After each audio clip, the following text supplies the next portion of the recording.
إن إبراهيم كان أمة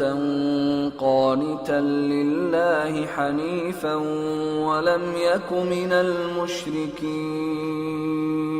شاكرا لأنعمه اجتباه وهداه إلى صراط مستقيم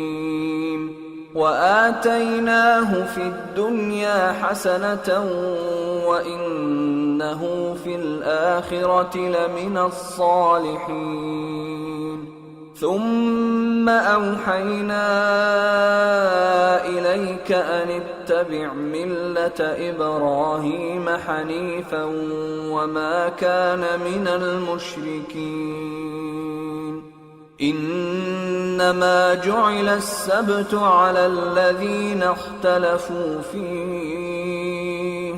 وإن ربك ليحكم بينهم يوم القيامة فيما كانوا فيه يختلفون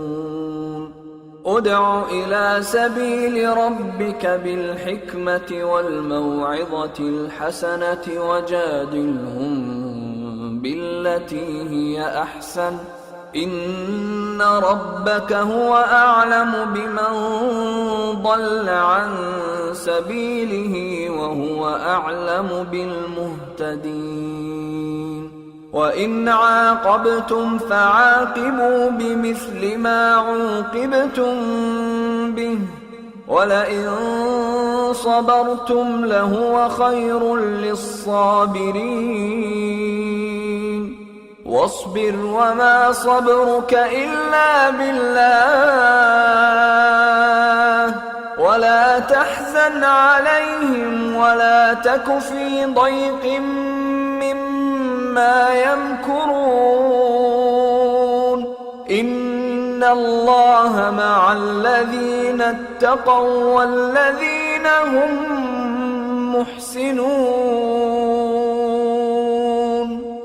بے شک ابراہیم لوگوں کے امام اور اللہ کے فرما بردار تھے جو ایک طرف کے ہو رہے تھے اور مشرکوں میں سے نہ تھے،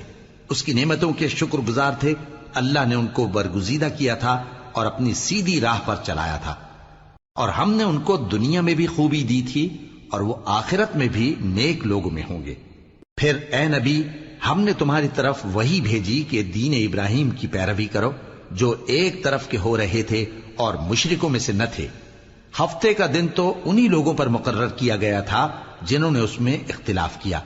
اور تمہارا پروردگار قیامت کے دن ان میں ان باتوں کا فیصلہ کر دے گا جن میں وہ اختلاف کرتے تھے۔ اے پیغمبر،